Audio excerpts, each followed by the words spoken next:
MS is a disease in which the body attacks itself. MS affects twice as many women as men. It's estimated that 8,000 to 10,000 children or adolescents have MS. MS affects my memory. MS has affected my ability to walk.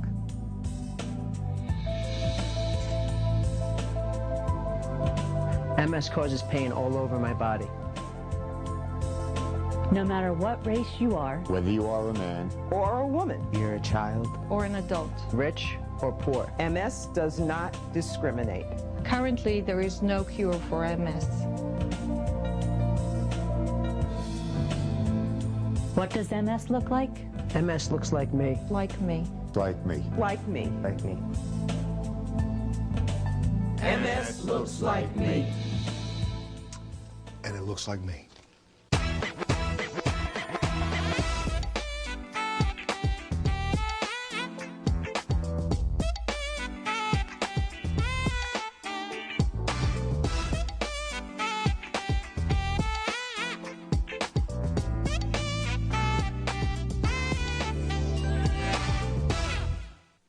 Welcome. You know, every single year it's important for me to devote at least 1 hour of this show to what ails me, and that's multiple sclerosis. All of you know I battle with it every single day.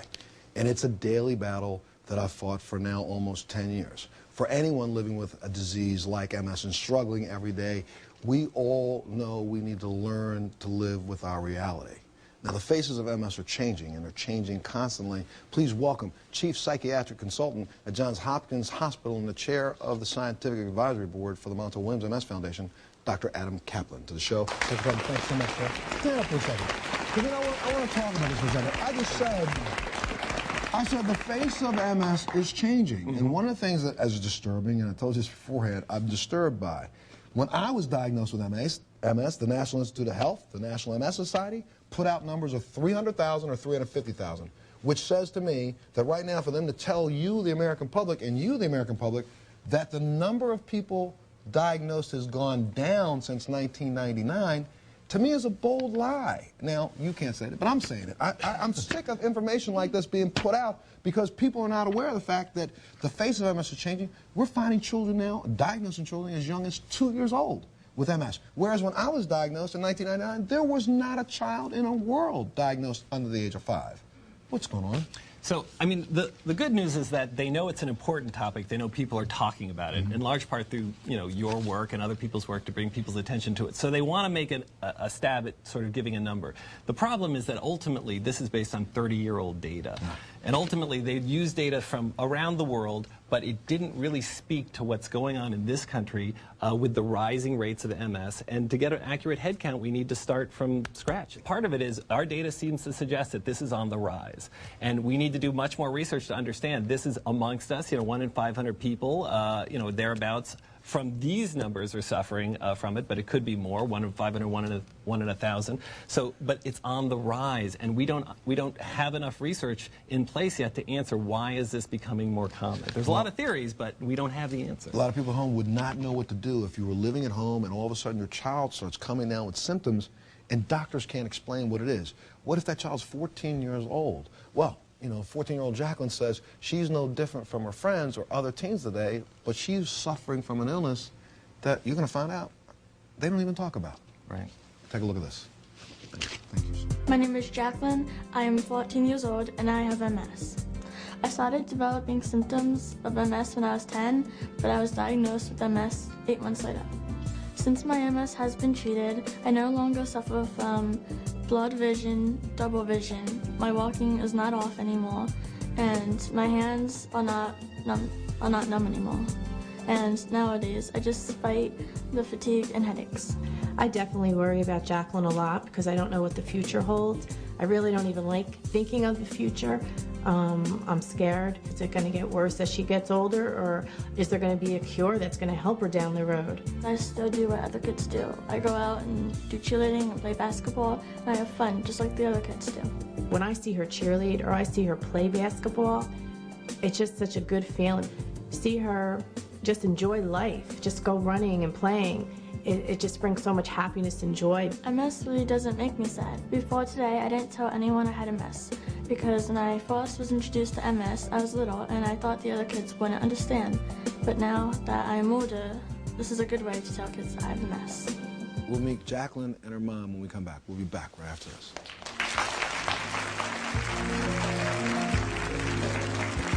To make fun of kids. They were making fun of her because she had the back brace. She was on the steroids, you know, she's breaking out. Sure.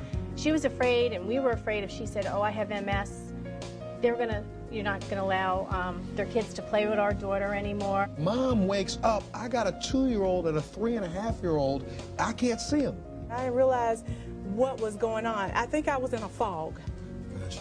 So I was doing what, you know, they told me to do as my babies laid there on the floor.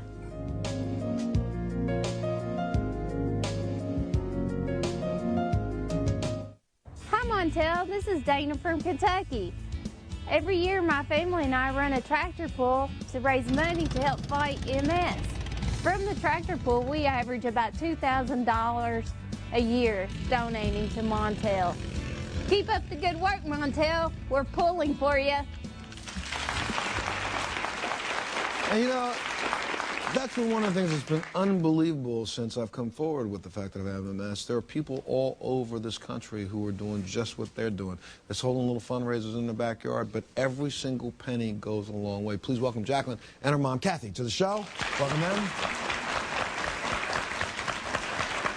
Let me ask you a question, Kathy. Did you hear of or did you know anything about MS before your daughter was diagnosed?